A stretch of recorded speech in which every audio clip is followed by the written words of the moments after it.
Shalom saudara-saudara, apa kabar semuanya? Semua masih baca Alkitab? Masih percaya Yesus? Jangan sampai enggak itu ya. Saya mengucapkan terima kasih buat Pak Fauzi, Babe Johan, thank you for having me.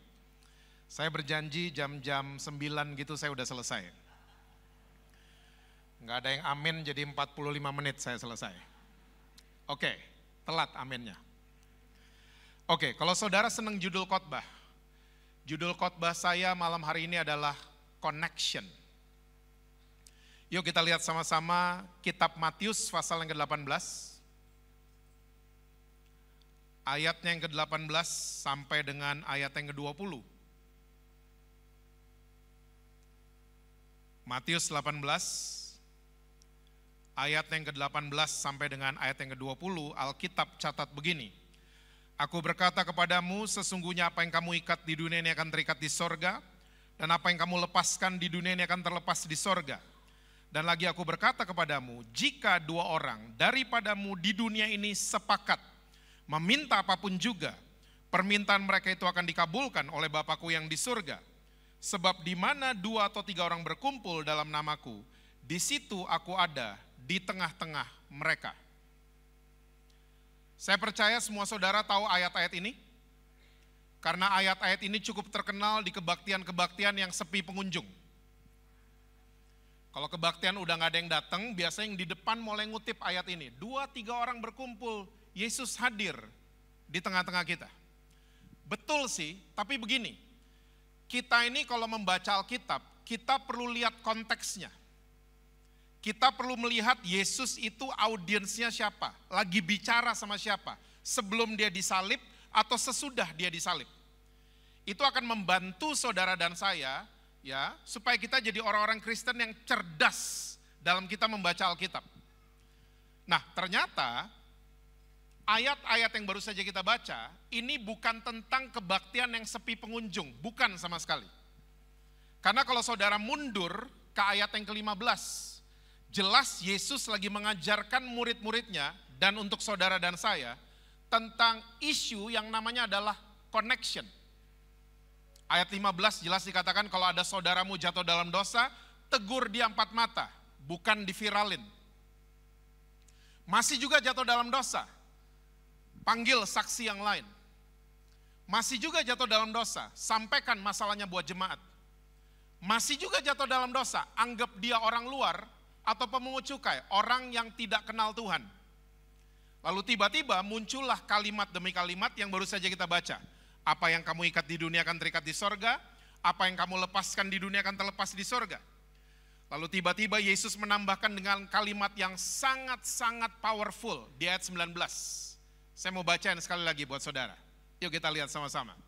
Dan lagi aku berkata kepadamu, jika 2 orang daripadamu di dunia ini sepakat meminta apapun juga, permintaan mereka itu akan dikabulkan oleh Bapakku yang di sorga.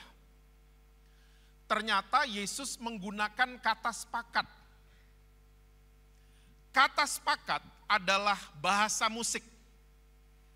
Dan kata sepakat itu diambil dari bahasa Yunani yang memang bahasa musik, symphoneo. Kalau diterjemahkan langsung ke bahasa Indonesia, artinya adalah simfoni atau harmonisasi. Dan ternyata Yesus ini lagi mengajarkan konsep kesatuan yang paling luar biasa. Ya, yang pernah diajarkan oleh manusia, Yesus paling luar biasa. Dia mengajarkan konsep kesatuan. Dan kalau saudara mau lihat kesatuan yang luar biasa, lihatlah grup musik. Makanya Yesus menggunakan bahasa musik, sepakat, symphoneo, harmonisasi. Saya mau tanya sama saudara, saudara pernah lihat grup musiknya GBI Gama, pemain bass iri sama pemain drum? Gak ada grup musik kayak gitu ya. Pemain bass lihat pemain drum, sialan dia main drum. Gak ada grup musik kayak gitu. Hah? Kita gak pernah lihat grup musik pemain gitar iri sama lead vocal, gak ada. Ya, backing vokal iri sama pemain keyboard, gak ada grup musik kayak begitu. Grup musik di mana-mana mereka memerankan peran mereka masing-masing sampai muncullah harmonisasi. Ternyata konsep kesatuan paling luar biasa yang pernah diajarkan Tuhan Yesus adalah bukan terima kesamaan. Bukan menuntut keseragaman. Itu kebiasaan orang Kristen kan? Makanya bahasa roh kita sama semua. Karena kita terbiasa menuntut kesamaan, menuntut keseragaman. Lihat genrenya orang Kristen, genre musik. Sama semua. Ada yang rock metal dikit, setan pasti itu. Kita begitu. PD Immanuel doang yang gak ada. Kita selalu nuntut orang lain mesti sama kita. Nah ternyata Yesus gak ngajarin seperti itu. Kalau kita mau menjalankan konsep kesatuan, mahirlah menerima perbedaan. Seperti grup musik. Dan Yesus tahu ini bukan perkara mudah, ini perkara sulit. Makanya Yesus kasih angka, berapa tadi? 2 saja. Mereka bisa sepakat, mereka berdoa, doa mereka jadi doa-doa yang powerful. Doa yang dijawab sama surga. Nah kita harus cek mulai hari ini. Jangan-jangan doa-doa kita powerless selama ini. Mungkin kita ini suka nuntut keseragaman. Suka nuntut kesamaan dari orang lain. Enggak, Yesus mengajarkan sebaliknya. Mahirlah menerima perbedaan. 2, mulai dari rumah dulu. Saudara pernah dengar ada introvert dan extrovert kan? Oh nggak tahu juga ya? Oke. Introvert katanya kalau ketemu orang banyak baterainya habis. Nah, tuh istri saya banget tuh. Sampai rumah bisa kecapean banget. Padahal nggak bikin apa-apa, cuman ketemu orang. Introvert. Extrovert sebaliknya. Supaya baterainya full, dia perlu ketemu orang lain. Ya, nah coba terima gini-ginian, terima perbedaan. Anak-anak kita beda, ada yang otak kanannya kuat, ada yang otak kirinya kuat. Sama kayak anak-anak saya. Ya, puji Tuhan mereka dua-duanya ranking 2, satu dari atas, satu dari bawah. Yang ranking 2 dari atas, otak kirinya kuat. Tapi yang ranking 2 dari bawah, otak kanannya ternyata yang kuat. Mesti mahir kita menerima perbedaan. Nah, gini saudara. Salah satu alasan saya jatuh cinta sama Tuhan Yesus. Tuhan Yesus itu gak pernah kasih teori. Gak pernah. Apa yang dia omongin, dia udah buat. Nah, waktu dia memilih kata sepakat, ternyata gaya hidupnya Allah kita memang seperti itu. Dia adalah Allah yang cinta sama connection. Dia adalah Allah yang gak pernah jadi one man show. Gak pernah jadi pemain tunggal. Ya, makanya dia gak suka perpecahan. Dia gak suka orang-orang yang kepahitan, tidak mau ngampunin. Dia gak suka. Karena dia adalah Allah yang cinta sama connection, hubungan, relationship, networking, dan seterusnya. Nah, ternyata dari proses penciptaan, dia udah kasih tahu dirinya seperti apa. Yuk kita lihat, Kejadian 1 ayat yang ke-26. Kejadian 1, saudara ingat Kejadian 1 di mana? Itu sebelum Kejadian 2. Kejadian 1 ayat yang ke-26. Alkitab bilang begini, berfirmanlah Allah, baiklah kita menjadikan manusia menurut gambar dan rupa kita, supaya mereka berkuasa atas ikan-ikan di laut dan burung-burung di udara, dan atas ternak, dan atas seluruh bumi, dan atas segala binatang melata yang merayap di bumi. Pertama kali Tuhan menyatakan dirinya, dia gunakan kata kita. Saya percaya anak kecil juga udah tahu. Kalau dengar kata kita berarti lebih dari, bukan one man show, bukan penyanyi solo, bukan pemain tunggal. Dan kita orang-orang Kristen kalau dengar Tuhan menyebut dirinya kita langsung tahu di dalamnya ada siapa aja.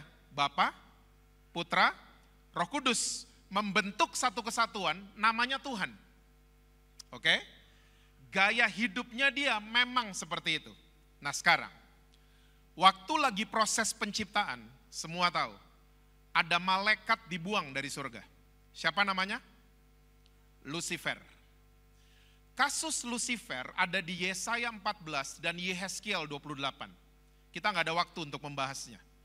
Tapi kalau saudara membaca Yesaya 14, dalam beberapa ayat saja, kata aku muncul beberapa kali. Aku hendak naik ke tempat yang maha tinggi. Aku hendak menyamakan bintang-bintang di langit. Lagi proses penciptaan, Tuhan sebut dirinya kita, iblis sebut dirinya aku.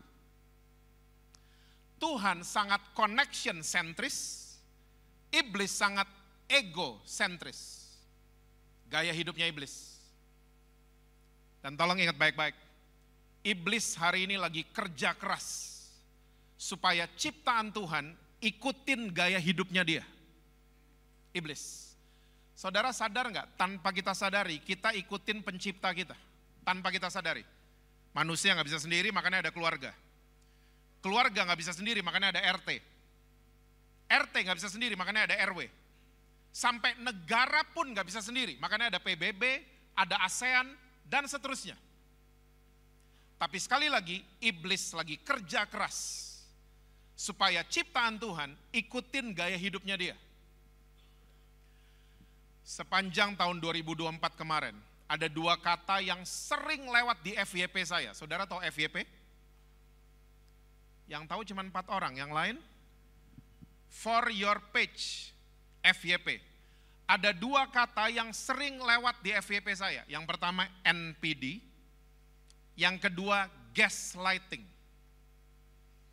Orang-orang NPD adalah orang-orang dengan gangguan jiwa, namanya NPD, Narcissistic Personality Disorder. Dari Alkitab sudah ada orang-orang kayak begini. Absalom, Nebukadnezar, Herodes, dan seterusnya. Nah ternyata anak-anak kita, anak-anak Gen Z, mereka menemukan ini, NPD. So boleh nggak tepuk tangan buat anak-anak kita malam hari ini? Mereka yang nemuin, mereka yang raise awareness soal mental health. Anak-anak kita. Ya. Nah salah satu yang ditemukan sama psikolog-psikolog hari ini adalah NPD. Orang-orang NPD adalah orang-orang yang membuat masalah, tapi mereka merasa mereka korbannya. Pernah ketemu? Di PDI Immanuel nggak ada soalnya. Mereka yang bikin masalah, tapi mereka bilang saudaralah sumber masalahnya. Dibolak-balik ceritanya. Dan salah satu praktek yang mereka buat namanya gaslighting. Gaslighting adalah pemutar balikan fakta. Passing the blame. Gaslighting. Saya 7-8 tahun belakangan ini sering banget melayani suami istri yang selingkuh. Salah satunya. Either suaminya atau istrinya. Minta maaf, tapi diikuti dengan kata tapi. Saudara tahu kata tapi? Kata tapi itu membatalkan kalimat sebelum. Paling sering kedengeran di acara-acara idol. Kalau penyanyinya selesai nyanyi, jurinya ngomong gini, kamu bagus tapi berarti nggak bagus. Tapi membatalkan kalimat sebelum. Dia cantik tapi berarti nggak cantik. Dia ganteng tapi berarti nggak ganteng. Orang yang minta maaf dengan kata tapi, dia lagi minta maaf? Enggak. Ketahuan selingkuh. Saya minta maaf, tapi perempuan itu selalu masakin saya, kamu nggak pernah. Tunggu. Yang salah siapa ya? Suaminya kan ya? Tiba-tiba yang merasa bersalah? Istrinya. Ini orang NPD nih, mereka yang sakit jiwa, kita yang ke dokter. Dan siapa di balik ini semua? Iblis. Makanya Alkitab Perjanjian Baru jelas catat, salah satu gejala manusia di akhir zaman, nomor satunya mentingin diri sendiri, egosentris. Gaya hidupnya siapa? Iblis. Ternyata Alkitab sudah mencatat loh, orang-orang yang individunya tinggi, gejalanya udah dicatat sama Alkitab. Yuk lihat sama-sama, Amsal 18 ayat yang pertama. Amsal 18 ayat yang pertama. Orang yang apa saudara? Menyendiri. Mencari apa saudara? Keinginannya. Amarahnya apa? Meledak terhadap setiap pertimbangan. Kalau gejala ini ada pada saudara, buru-buru cari support system yang baik. Buru-buru cari teman baik. Ini gejalanya. Orang yang menyendiri, individunya tinggi, dia cari mau-maunya sendiri. Orang Jakarta bilang, lu, gue. Terus amarahnya meledak terhadap setiap pertimbangan. Dia nggak bisa dikasih masukan orang-orang kayak gini. Dinasehatin nggak bisa, dikasih input nggak bisa, apalagi dikritik. Perang dunia sama orang kayak begini. Dinasehatin aja dia tersinggung, naik darah, amarahnya meledak. Dan saudara, buka mata baik-baik. Negara-negara yang penduduknya individunya tinggi, gereja nggak ada yang bertumbuh. Eropa, saya berdoa nanti saudara ke Eropa. Berangkatlah yang ngomong amin. Yang amin kedua telat. No. Semua berangkat ya. Di Eropa gedung gereja paling banyak. Paling banyak. Tapi isinya bukan kebaktian. Isinya cuman turis. Persembahan mereka dari turis. Gak ada lagi kebaktian. Karena apa? Pesannya Alkitab selalu serba orang lain kan. Doain orang lain. Ya, kasih tumpangan buat orang lain. Ampuni orang lain. Kasihi orang lain. Sementara orang-orang yang individunya tinggi, Amsal 30 ayat 15 tuh. Lintah punya 2 anak. Untukku dan untukku. Buat saya dan buat saya. Itu orang individu. Gereja ditinggalin di Eropa. Karena semua penduduknya serba lulu gue. Amerika. Saudara jangan pikir Amerika rohani loh. Cuman karena uangnya ada tulisan In God We Trust. Amerika selama diperintah sama Demokrat, Alkitab dipindahin dari sekolah ke penjara. Jadi Alkitab di Amerika bukan buku panduan, tapi buku penyesalan. Kalau udah masuk penjara, nangis-nangis, bacanya Alkitab. Terus yang masuk sekolah apa? Program LGBT. Gender gimana, kalau mau pilih, mau ganti gender gimana, itu masuk di sekolah-sekolah. Katanya sih presiden yang baru katanya mau merubah ini semua. Ya, saya nggak pilih dia soalnya. Saya pilih Prabowo kemarin. Udah lewat ya, jadi saya kasih tahu. Ya, Amerika nggak rohani. Tahu nggak yang rohani di mana? Semarang tuh rohani. Nggak ada di Eropa, di Amerika kebaktian sebanyak ini tuh nggak ada. Dikit semua udah, sedikit yang datang. Nggak ada. Indonesia tuh rohani. Orang Kristen di Indonesia tuh lagi lapar dan haus sama firman Tuhan. Karena apa? Penduduk kita komunal, nggak individunya tinggi. Ya, kita bisa janjian mendadak tuh masih bisa di Indonesia. Di Eropa nggak bisa. Janjian sama kakak saudara, sama adik saudara 2 minggu sebelum. Karena semuanya serba saya, dan saya. Salah satu roh yang lagi kuat bergerak di akhir zaman. Namanya adalah roh Kain. Saudara tahu Kain? Bukan yang nempel di badan saudara, bukan. Kain ini kakaknya Habil. Ya, rohnya lagi kuat bergerak di akhir zaman. Yuk lihat sama-sama kitab Yudas ayat yang ke-11. Saudara ingat Yudas itu sebelum Wahyu ya, cuman 1 pasal. Dan Yudas lagi berbicara hukuman atas guru-guru palsu. So Yudas lagi berbicara tentang the end of times. Oke, ayat 11. Celakalah mereka karena mereka mengikuti jalan yang ditempuh Kain, dan karena mereka oleh sebab upah menceburkan diri ke dalam kesesatan Bileam, dan mereka binasa karena kedurhakaan seperti Korah. Ada 3 nama yang disebut sama Yudas. Kain, Bileam, Korah. Bileam sama Korah disebut salahnya sama Yudas. Bileam itu kesesatan dalam hal upah atau uang. Korah itu rebellion, pemberontakan. Tapi Kain di Alkitab bahasa Indonesia agak-agak abu-abu nih.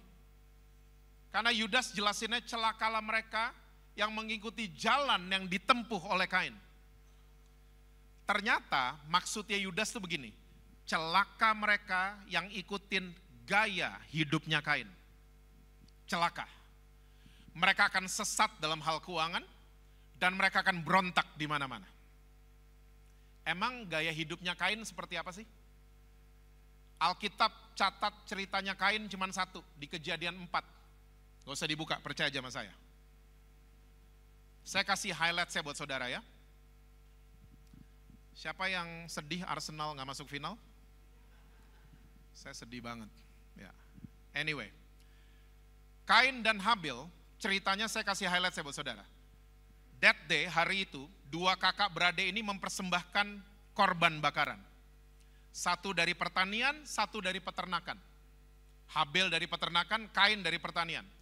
Menurut guru-guru sekolah minggu, asapnya Habil lurus ke atas, asapnya Kain belak-belok. Boleh kasih tepuk tangan buat guru-guru sekolah minggu? Guru-guru sekolah minggu kalau punya pewahyuan paling dahsyat. Itu nggak ada tuh asap belak-belok, nggak ada di Kejadian 4. Ya, tapi itu nancep di kepala saya dari saya kecil sampai hari ini. Karena guru sekolah minggu. Nah, ini yang menyebabkan korbannya Kain gak terlalu diterima sama Tuhan, korbannya Habil yang diterima. Kain mulai marah, dia iri hati, ya, dia naik darah, dia tersinggung dan lain sebagainya, you name it. Dia lagi marah-marah, Tuhan datang, gitu ceritanya kan. Tuhan kasih input, Kain hati-hati, dosa sudah ngintip di depan pintu. Kamu harus bisa menguasainya. Kalau tidak, kamu dikuasai sama dosa. Kain gak peduli loh.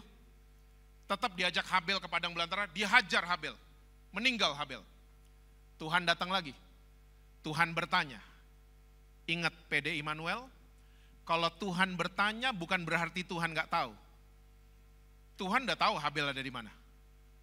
Tuhan kalau bertanya, Tuhan itu minta pertanggungjawaban. Ya, where is your brother? Masih ingat jawabannya Kain?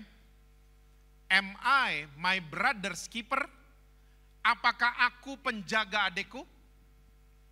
Tahu nggak kalimat itu artinya apa? Tuhan, Habil mau melarat, dia mau susah, dia mau sakit, dia lagi ada masalah, bukan urusan saya. Ngapain saya jaga-jagain dia? Itu maksudnya. Orang Jakarta Tuhan bilangnya, lulu, gue.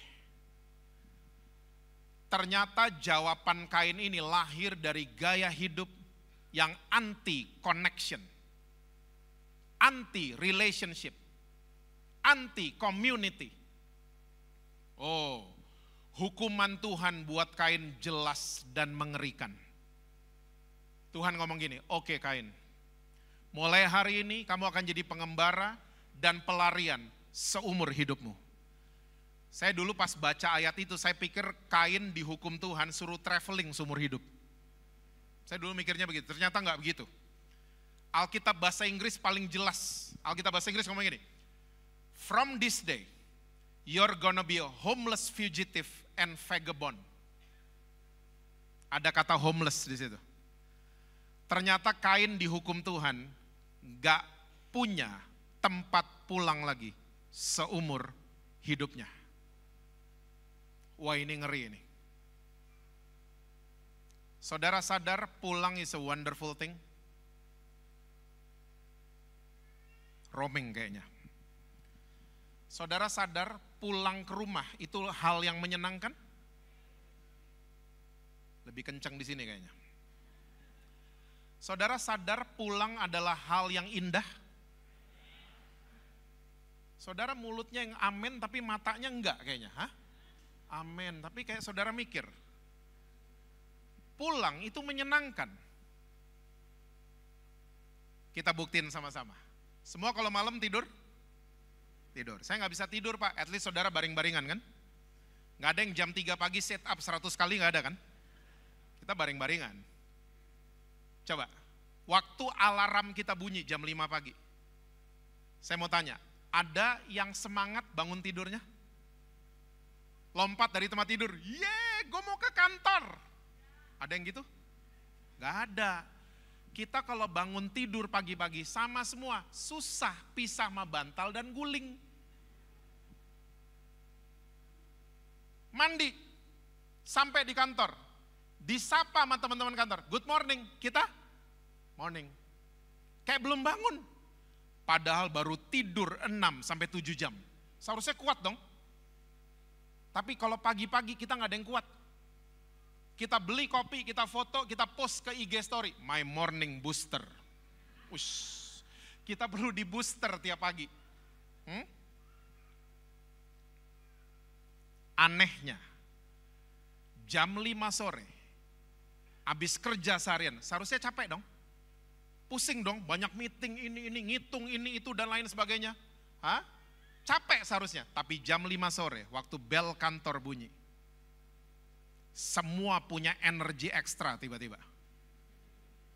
Kita bisa mampir ke mall dulu, kita ke PD Immanuel dulu, ya, kita latihan musik dulu, ya, kita komsel dulu, dan seterusnya. Ternyata di belakang kepala kita mengatakan pulang is a wonderful thing. Pulang membuat kita ini berenergi.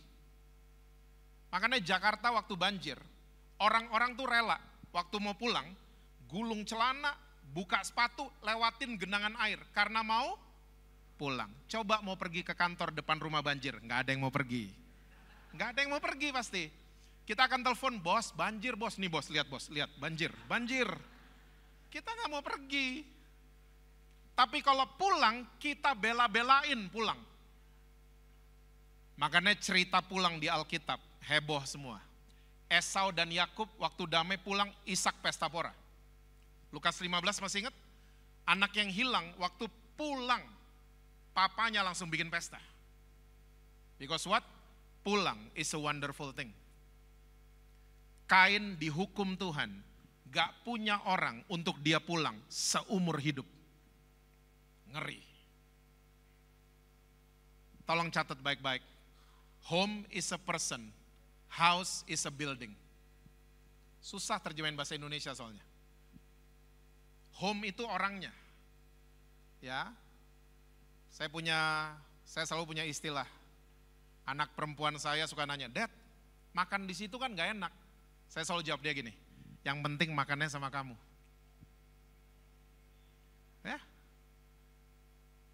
Sama siapa kita perginya? Jauh banget naik mobil ke sana, terserah, yang penting sama kamu naik mobilnya. Because what? That person is our home. Karena banyak orang hari ini pulang ke house, bangunan yang katanya rumah, tapi dia gak menemukan home di dalamnya. PD Immanuel gak ada. Jakarta banyak banget. Pulang ke rumah gak merasa home, karena orangnya toksik semua di dalam. Banyak. Roh Kain ini lagi kuat bergerak di mana-mana. Ini bukti iblis dibalik ini semua. Nah saudara, kalau Tuhan udah bicara seperti ini, Tuhan bertanggung jawab. Makanya saudara disupply apa yang namanya komunitas. Ya, saudara yang tinggal di Semarang disupply sama Tuhan komunitas namanya GBI Gajah Mada atau PD Immanuel, disupply sama Tuhan buat saudara. Saudara ada di tempat ini malam hari ini bukan kebetulan, Tuhan yang suruh saudara. Dan saya boleh yakinkan saudara-saudara, GBI Gajah Mada adalah komunitas yang sehat. Karena ada komunitas yang gak sehat kan? Pernah ketemu komunitas yang gak sehat? 2-3 orang buka botol, pernah ketemu? Oh gak tahu ya, gini-ginian juga ya. 2-3 orang buka taruhan, ada komunitas yang gak sehat tuh ada. Tapi sekali lagi, di tempat ini, saya boleh pastikan, ini adalah komunitas yang sehat.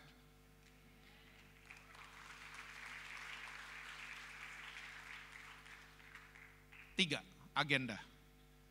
Komunitas yang sehat punya 3 agenda. Yang pertama, bangun connection sama Tuhan. Saya kayaknya gak perlu berlama-lama di sini. Ya, jadi orang Kristen jangan cuman pinter kebaktian. Jangan cuman jago liturgi. Jangan cuman pinter 3 lagu cepat, 2 lagu pelan.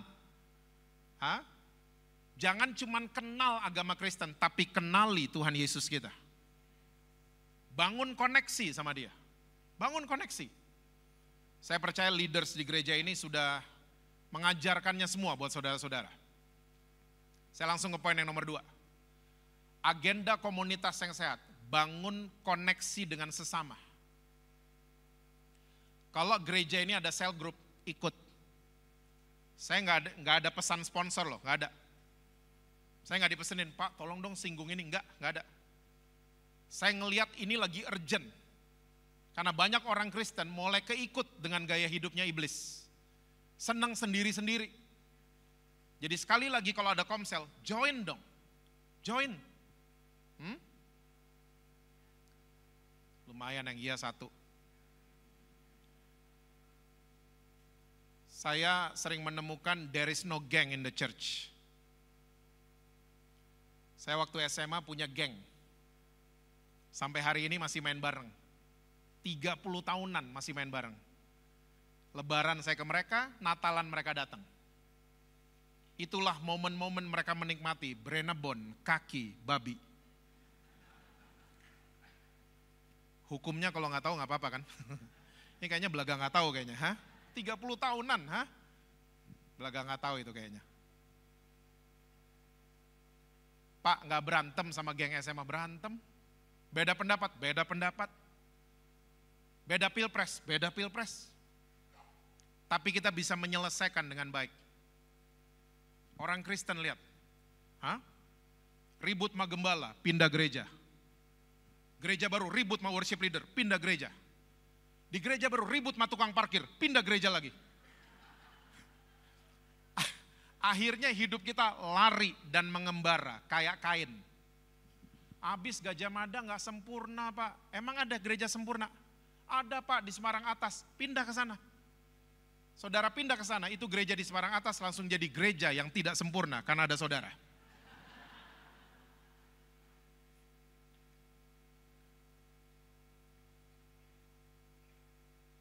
Bangun hubungan, ada gesekan, stay, jangan pergi. Selesaikan dengan kasih.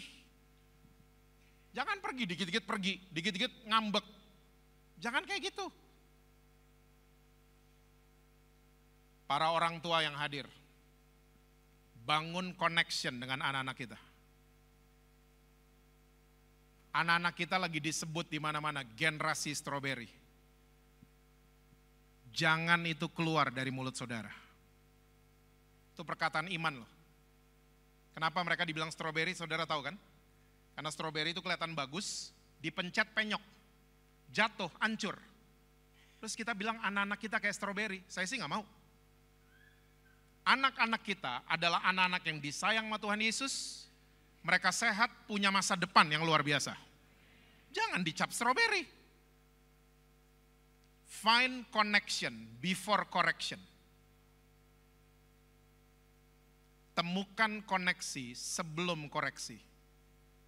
Jangan koreksi terus. Beda generasi, ingat Pak, Bu. Beda kita sama anak-anak udah beda generasi. Papa mama kalau udah mentok gak punya kata-kata, kalimat pamungkas saudara tahu kan? Waktu Dedi seumur kamu, wah itu kalimat pamungkas biasanya. Ya beda lah Dad, beda Mami, beda. Beda, udah beda sekarang semuanya.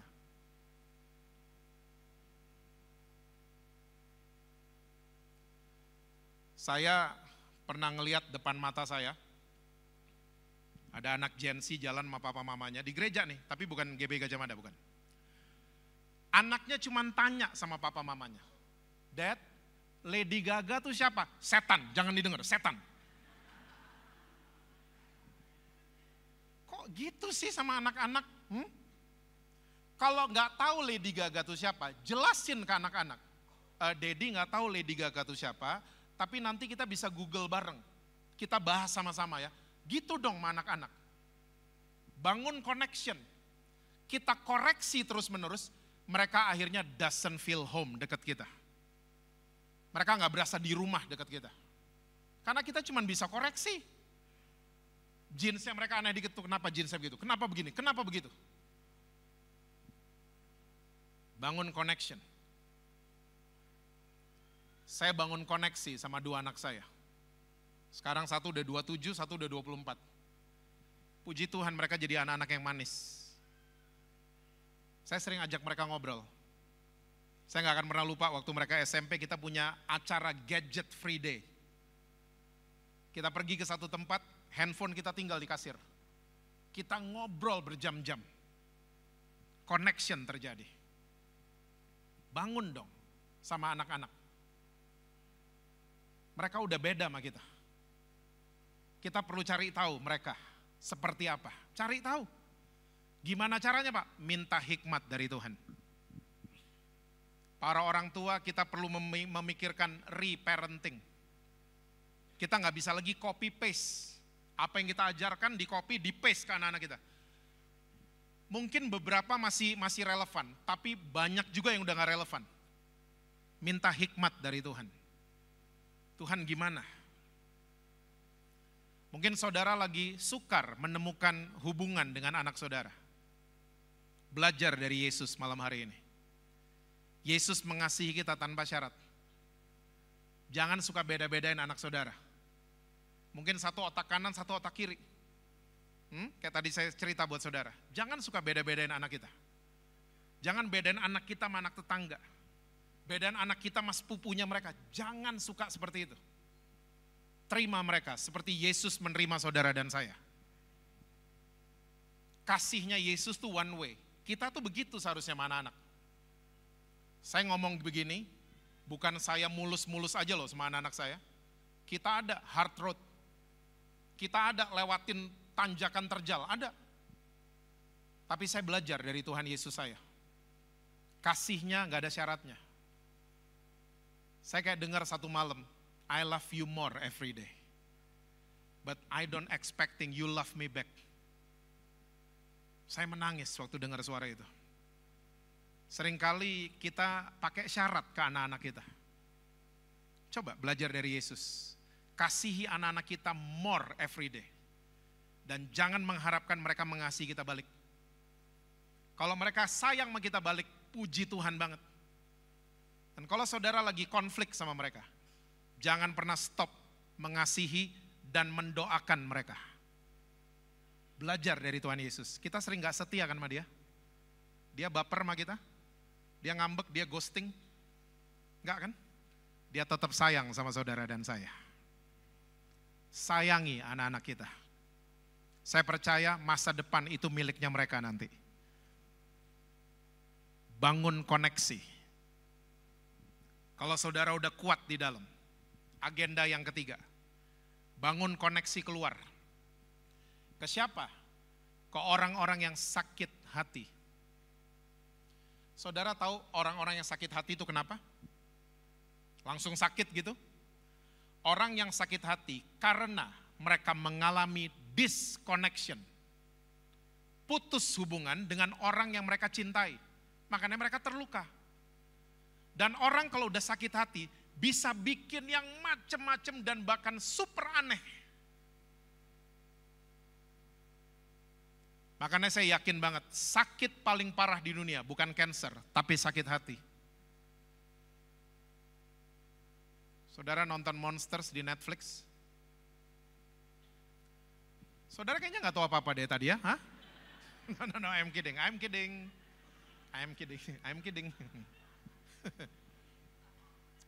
Jadi di Netflix tuh ada film 9 episode, true story, judulnya Monsters.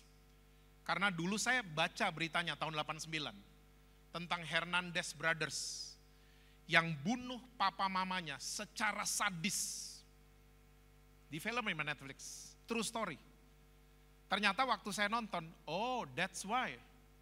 Dua kakak beradik ini ternyata di-abuse sama papa kandungnya, fisik, verbal, seks. Triple combo.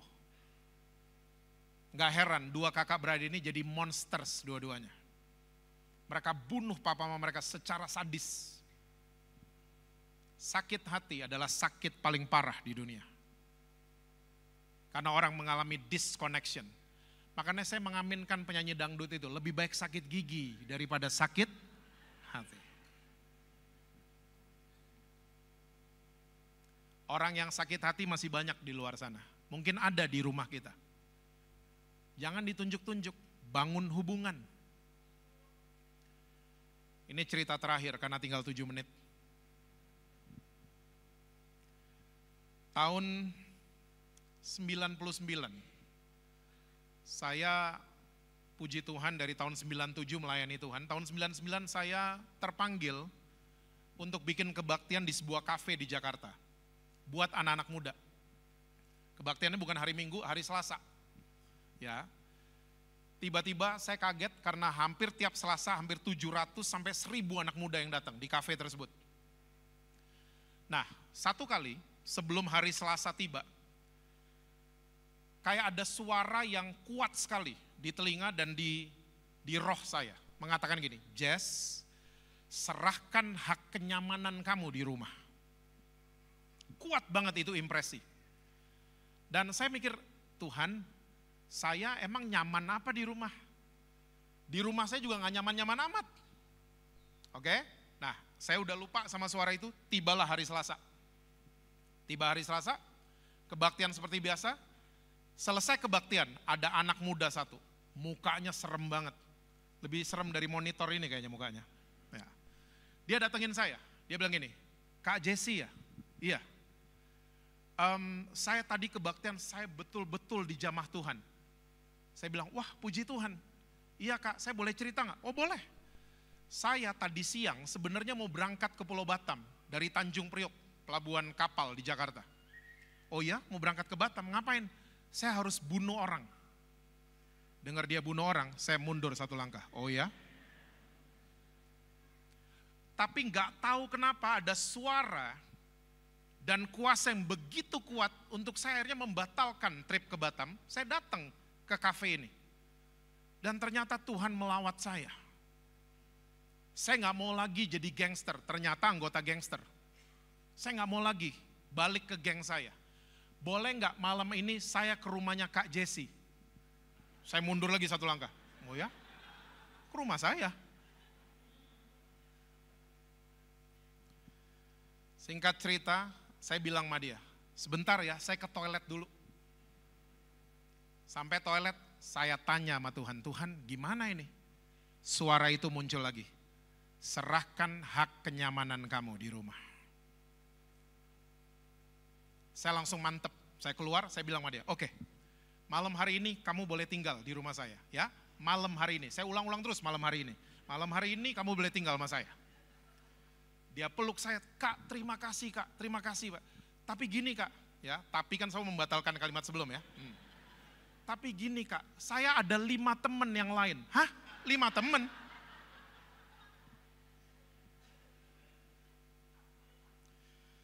Saya ketemu sama 5 temennya, ternyata mirip-mirip sama dia semua.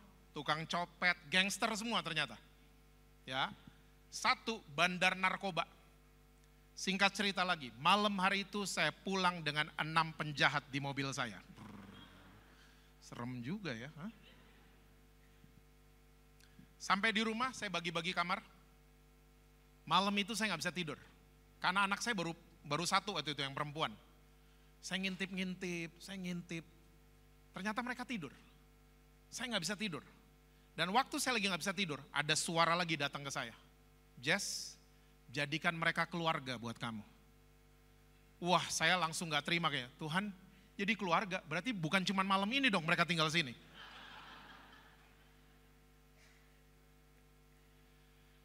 Saya coba taat. Saya coba membangun connection sama mereka the next day. Saya bangunin mereka. Ternyata yang bandar narkoba kemarin malam, di kebaktian lagi on drugs. Besok paginya udah off kan. Ternyata dia gak bisa makan. Dia kalau makan sendoknya ke sampingnya mulut. Saya mulai berdiri, mulai suapin dia. Saya dalam hati, Tuhan kurang kerjaan amat jadi nyuapin orang. Hah? Dan ternyata waktu ngobrol-ngobrol, mereka seneng bawa dan undang teman-teman mereka yang lain. Akhirnya 6 lagi datang ke rumah saya. Akhirnya jadi 12 singkat cerita. 3 bulan rumah saya hancur. Kursi semua maksudnya, tembok jadi kotor, kursi jadi robek semua. Ya. Saya bilang sama Tuhan, Tuhan ini kayaknya udah deh, cukup. Saya mau suruh mereka pergi semua. Di saat saya mau nyerah, Tuhan malah turun tangan. Zaman itu belum ada story-story, belum ada sosial media zaman itu. Tiba-tiba, saya nggak pernah cerita ke siapa-siapa. Tiba-tiba orang kirim meja makan, panjang. Pak Jesse saya dengar ada 12 anak asuh di rumah, saya kirimin meja makan. Mulai hari itu, saya kalau makan sama mereka, kayak Yesus makan sama 12 murid.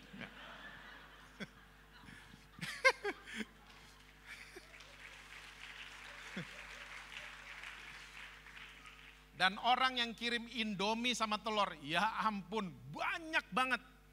Sampai menu kami tiap hari, pagi itu Indomie pakai telur, malam telur pakai Indomie. Nah itu dia.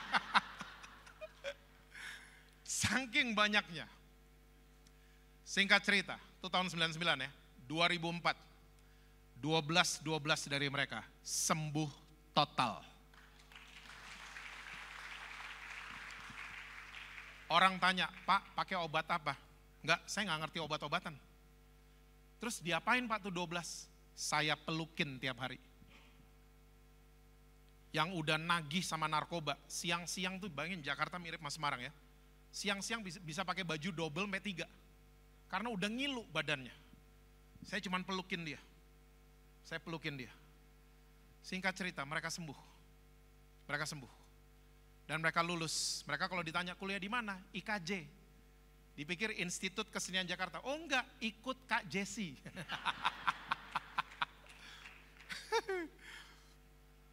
Ya. Saya senang banget dan saya nggak habis pikir salah satu jadi pengusaha sukses di Pulau Bali. Tadinya penjahat. Ya. Dan semua jadi orang-orang yang berhasil. Saudara, ternyata connection itu luar biasa. Mereka jadi seperti itu karena mereka mengalami sakit hati sama orang tua mereka. Makanya jadi beringas seperti itu. Tapi waktu saya cerita kayak gini, bukan saudara nanti keluar kebaktian pada lihat gangster, tinggal sama saya dong, No, don't try this at home, oke? Okay? Kalau Tuhan gak suruh jangan coba-coba, ya. Ternyata mereka adalah orang-orang korban sakit hati. Dan akhirnya nggak cuma mereka pulih, hubungan mereka dengan orang tua mereka dipulihkan total juga sama Tuhan Yesus.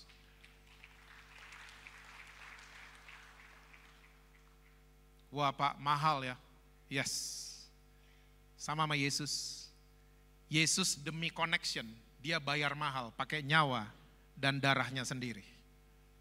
Yang pengusaha pasti tahu, demi networking terjadi sama perusahaan sebelah. Kita traktir bos sebelah kan, pakai kocek kita sendiri. Demi networking terjadi. Connection tuh mahal. Ya, belajar dari Tuhan Yesus, berkorban. Saya nggak suruh saudara untuk beli-beli makanan yang mahal untuk bangun hubungan. No. Kopi sama pisang goreng itu udah dahsyat. Ya, di mana mulut terbuka, hati pasti terbuka. Yes. Ya. So saudara, mahirlah menerima perbedaan. Saya percaya waktu saudara mahir in connection, doa-doa saudara seperti janjinya Tuhan Yesus akan dijawab oleh Bapa di surga. Yesus sudah bilang 2 saja bisa sepakat menerima perbedaan. Waktu mereka berdoa, doa mereka jadi doa-doa yang powerful. Saya percaya doa-doa saudara akan menjadi doa-doa yang dijawab sama Tuhan Yesus kita. Amin saudara. Tuhan berkati kita semua. Selalu sukses, harmonis di rumah. Dan rekening bank selalu penuh buat saudara. Kenceng banget kalau gitu Tuhan.